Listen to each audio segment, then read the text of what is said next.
Imagine you laying on the ground. Somebody just left you for dead. What do you do next? You give up? You go on? What do you do? I just like the way that we vibe.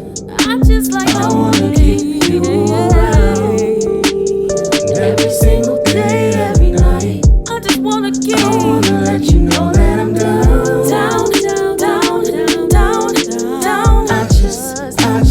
I just wanna keep you around. And every single day, every night, I wanna keep you around. So right here is where the bus stopped. It was around 9:15, 9:30 at night. I'm say 9:30. So I got off the bus. I took my little shortcut like I normally. Actually, I was going to take my short, but I walked around. And normally I never walked around. I never walked around that way. I'm not going to roll it because it's actually rolling. But I never went that way. But this time I did. That's when I saw the Jeep right around the corner. So it was just real simple. But this is the way every day I came home from work. This is how I normally, would come home.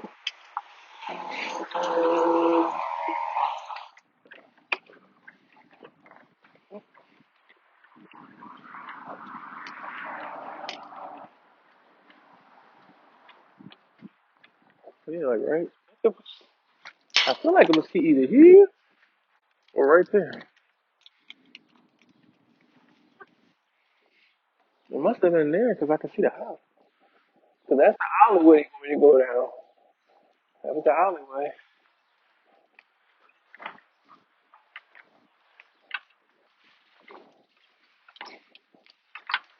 This might change the whole direction of how I was going to film this. And yeah, I used to live at that gray house right there with the gray patio.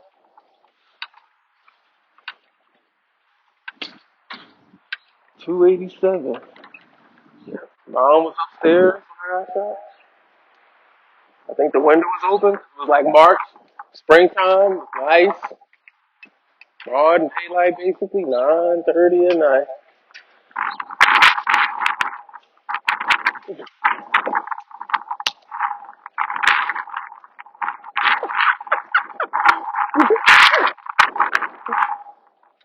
Somebody else took me out on the block again?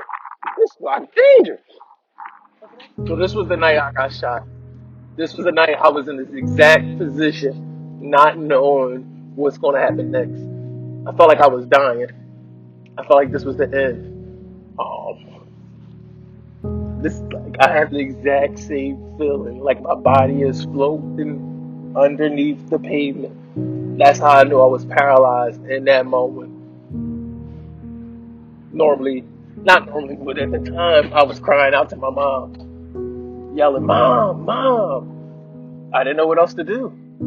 I couldn't move. I still can't move. Like I'm the same exact way I was 14 years ago. For real, it's crazy. I don't know what to think. All this because somebody wanted to try to rob me. They thought I had something to give to them, but I didn't have anything. They hopped out the back of the car and pulled up right here. They wanted me to go around the alleyway with them. I said, no, thank you. It's 9 o'clock. It's dark. Next thing I know, I went to go run to try to get to the house. And this was the outcome. Flashing lights behind me. 15 minutes later, a cop pulling up, trying his best to assess the situation. Thinking I'm a drug dealer, thinking I was a gangbanger, didn't really want to help me. Hearing my mom come out the house screaming, "Is that Leon? Is that my baby?" That voice, those words, I'm not going to say they haunt me, but I think of it often. It's definitely not a good feeling. The ambulance ride to Crozier Hospital was horrible. I don't remember much, but I know it wasn't pleasant. I know it was rocky. It was crazy. I'll never forget that night as long as I live. So now we get to the part where I get to Crozier Medical Center, and after that crazy ambulance ride, and the people there were just horrible to me. They treated me like I was a criminal. Like it was crazy. But I get to Crozier Medical Center, and one of the things I remember from that time, because I was kind of blacking out, I guess, due to the shock or whatever. One of the things I really remember is I felt like I died. And the reason I say I died is because I saw the LED sign that was like blinking, dead, dead, dead, and it just freaked me out. I was swollen. I remember I saw my body somehow, and I was swollen beyond capacity. It was wild. And then the next thing I remember is I ended up being helicoptered over to Jefferson downtown. And during that stay there, there was a lot of traumatic things that happened. You know, I had some GI bleeds. I had some. I actually lost all movement in my hands. So before, like when I first got there, before the procedure, I would give my mom a thumbs up as they rolled me out. Well, it got to the point where the swelling from in my spine from the bullet being in the T3 vertebrae after it went in, nicked the lung, and almost hit my heart. It's still in the T3 vertebrae, but swelling made it go up to C6. And that's why I lost all my arms. I lost all movement in my arms. I have all these scars and everything because on my left hand I can't feel nothing. On my left arm I feel nothing. And I can't feel hot or cold or anything. But 17 years old, going through that, I mean, in my head it was just, I gotta wake up every day and try again. Like I didn't quit then. And I think that's what determines me not to quit now, because that's when I should have quit. That was the time. If I was gonna quit, it would have been right there. There was a night I was laying there and I couldn't move my arms, and they had this nurse bell that you could use. It was connected to a straw, so you blew into it to call a nurse. And some nurse before had left the straw straight up. And I just would sit there and look like this. And then look out the door because I needed a nurse or something, but I couldn't get their attention because one, I couldn't scream. It was a big room, so the hallway, it was like far into the hallway. And two, I couldn't move my arms to get the straw, so I was just stuck.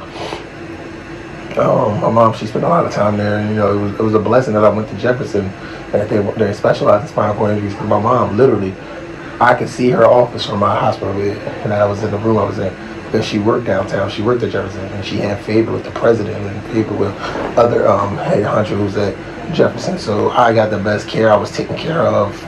They visited me all the time. They bring stuff. Like, God really showed up and showed out. But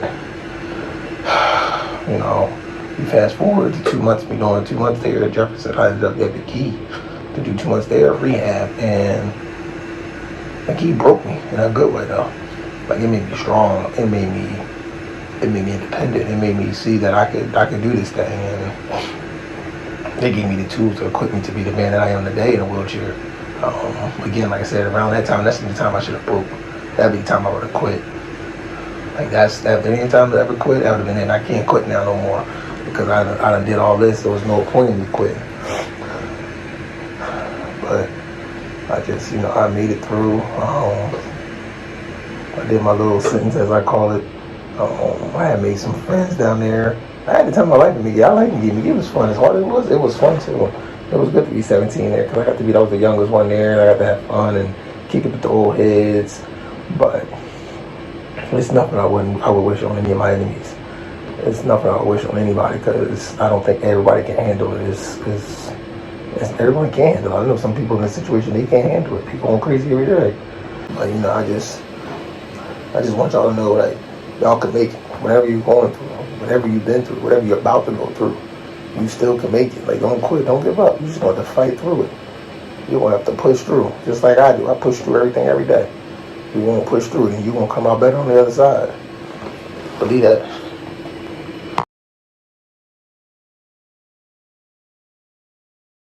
How you want to do this? What is it? No, no, no. I don't want you to do too much work. So I can get closer. But you won't be on the edge. Oh, you got it. Uh-oh. One more up. All right. Yep. I'm good. Yep. I'm good. Yes. He tried to quit me, Kareem. I be scared. I be scared. Listen, I don't know why. That's why I asked you to do it. I asked you to do it. I knew you had it.